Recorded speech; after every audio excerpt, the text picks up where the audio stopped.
Ya, sementara itu pemain film yang juga musisi Fachri Albar kembali berurusan dengan polisi. Ia ditangkap di rumahnya di kawasan Jakarta Selatan dengan kasus dugaan penyalahgunaan narkoba.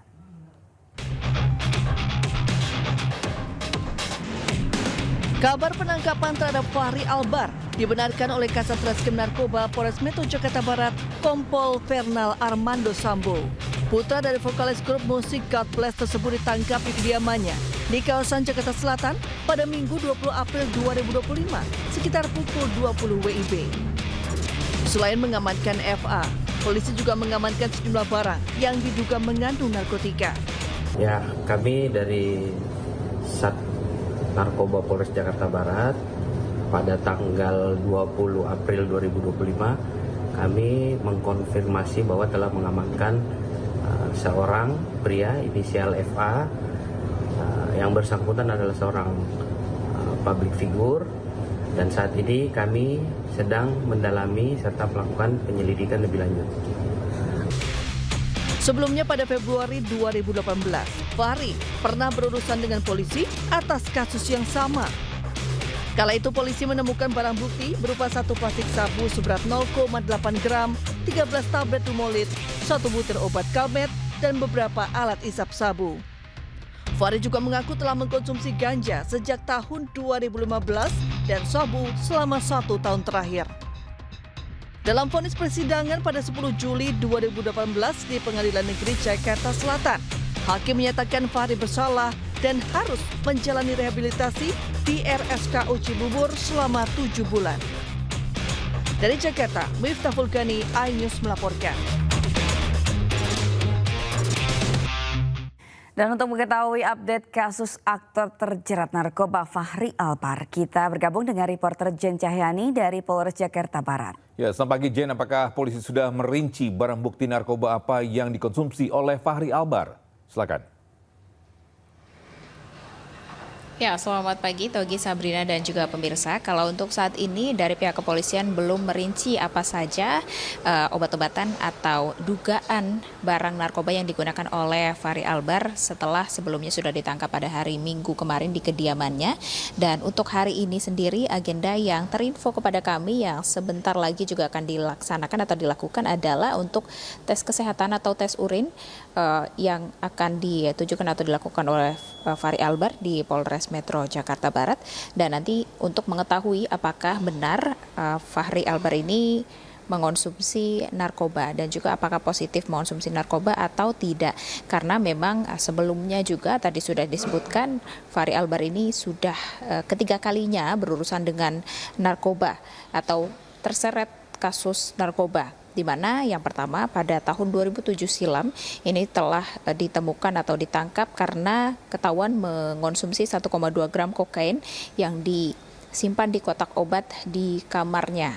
Kemudian pada tahun 2018 ini Fachri Albar juga ditangkap oleh Satres Narkoba Polres Jakarta Selatan dengan bukti 1 puntung sisa pakai narkotika jenis ganja dengan bruto 0,32 gram yang kemudian divonis untuk rehabilitasi selama 7 bulan. Dan ini yang ketiga kalinya Fachri Albar terseret kasus narkoba, dan tentu saja nanti yang ingin diketahui adalah yang pertama barang bukti apa saja yang ditemukan oleh Polres Metro Jakarta Barat, kemudian rinciannya apa saja yang digunakan atau dikonsumsi oleh Fachri Albar. Kemudian hari ini nanti pukul 11 waktu Indonesia Barat akan dilakukan tes kesehatan atau tes urin untuk membuktikan apakah benar Fachri Albar ini mengonsumsi atau positif narkoba, yang kemudian nanti jika masuk ke dalam persidangan yang tentu saja yang ingin diketahui apakah nanti jika misalnya positif menggunakan atau mengonsumsi narkoba akan kemudian divonis untuk rehabilitasi atau divonis penjara. Nah, sampai saat ini kami bersama media lain atau pewarta lain juga sedang menunggu nanti pukul 11 siang waktu Indonesia Barat dari Polres Metro Jakarta Barat akan melakukan tes urin atau tes kesehatan kepada Fachri Albar yang nanti akan menentukan atau melihat apakah positif narkoba atau tidak. Sementara itu Togi dan Sabrina. Jen, lalu apakah sudah ada pihak keluarga yang datang ke sana untuk diperiksa atau sekedar mengunjungi Fachri Albar? Ya, kalau hingga saat ini kami belum melihat adanya tanda-tanda kedatangan dari keluarga maupun kerabat dari Fahri Albar sendiri, dan kami sudah pantau juga sejak pagi tadi memang belum ada yang datang. Namun nanti akan kami lihat pada agenda selanjutnya, yakni di mana pada pukul 11 akan dilakukan tes urin atau tes kesehatan. Kami juga belum mengetahui tes urin atau tes kesehatan ini akan dilakukan di Komplek Polres Metro Jakarta Barat ataupun di tempat lain, dan juga apakah nanti akan ada keluarga atau kerabat yang menjenguk Fahri Albar yang saat ini sedang mendekam di Polres Metro Jakarta Barat. Sabrina. Baik, terima kasih Jen Cahyani atas informasinya melaporkan langsung dari Polres Jakarta Barat. Selamat bertugas kembali. Ya, pemirsa, satu korban baru melapor ke polisi terkait dugaan pelecehan seksual yang dilakukan dokter di Kota Malang. Ya, korban mengalami trauma akibat dugaan pelecehan seksual yang terjadi pada tahun 2023 silam.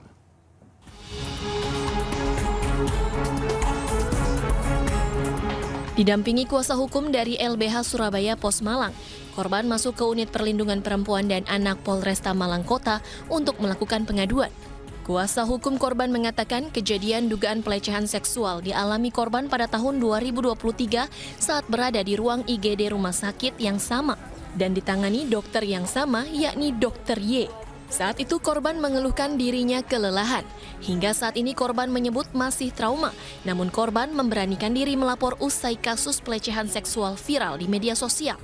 Total ada 2 korban dari dugaan pelecehan seksual Dr. Y.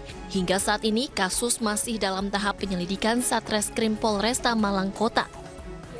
Jadi sementara dugaan yang dilakukan oleh terduga pelaku ini yang disampaikan oleh korban kepada kami bahwa korban ini mengalami pelecehan seksual fisik yang mana seharusnya sebagai dokter di situ dia bisa menjalankan SOP sesuai dengan standar rumah sakit, tetapi ketika menyentuh area-area keintiman dari korban itu sendiri, terduga pelaku ini tidak memberikan istilahnya permohonan maaf atau permohonan izin ya terlebih dahulu untuk memeriksa dalam area-area keintiman itu. Sebelumnya viral di media sosial unggahan dari akun Instagram korban yang menceritakan pelecehan seksual oleh dokter IGD di Rumah Sakit Persada Malang pada September 2022. Korban baru berani bercerita setelah sejumlah kasus serupa muncul di media. Dari Malang, Jawa Timur, Denny Irwansyah, iNews melaporkan. Ya, sementara itu polisi telah memeriksa 2 saksi terkait dokter dengan kasus dugaan pelecehan seksual di Kota Malang. Kedua saksi tersebut yakni teman korban dan pegawai Rumah Sakit Persada Kota Malang. Sebelumnya polisi juga sudah mendatangi rumah sakit untuk memeriksa kamar rawat inap korban dan rekaman CCTV. Update terbaru bahwa kemarin Satreskrim melaksanakan pemeriksaan terhadap saksi AK. Saksi AK ini merupakan pegawai salah satu rumah sakit swasta yang ada di Kota Malang terkait dengan adanya pelaporan dugaan pelecehan yang dilakukan salah satu oknum dokter. Berapa saksi total hari sampai saat ini? Untuk sampai saat ini ada 2 saksi ya, 2 saksi. Yang satu teman korban, yang satu pegawai dari rumah sakit swasta. Kalau kami menentukan kapan, kami belum bisa menentukan kembali.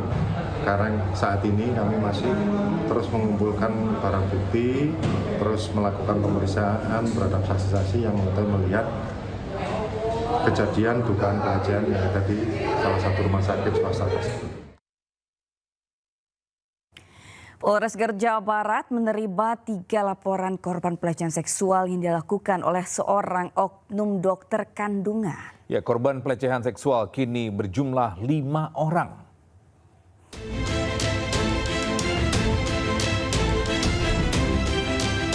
Setelah menetapkan tersangka MFS, seorang dokter pelaku pelecehan seksual di Kabupaten Garut, Jawa Barat, Satreskrim Polres Garut menerima 3 laporan baru dari pasien tersangka. Setelah menerima 3 laporan tersebut, maka jumlah seluruh korban menjadi 5 orang. Kelima korban sudah dimintai keterangan mulai dari pemeriksaan psikologis hingga visum. Kelimanya menjadi korban pelecehan seksual yang dilakukan pada tahun 2024. Dari pengakuan seluruh korban, 1 korban diantaranya mengalami pelecehan seksual di luar jam praktek. Sementara dari kelima korban tersebut, 1 diantaranya merupakan pasien yang berada di video yang viral.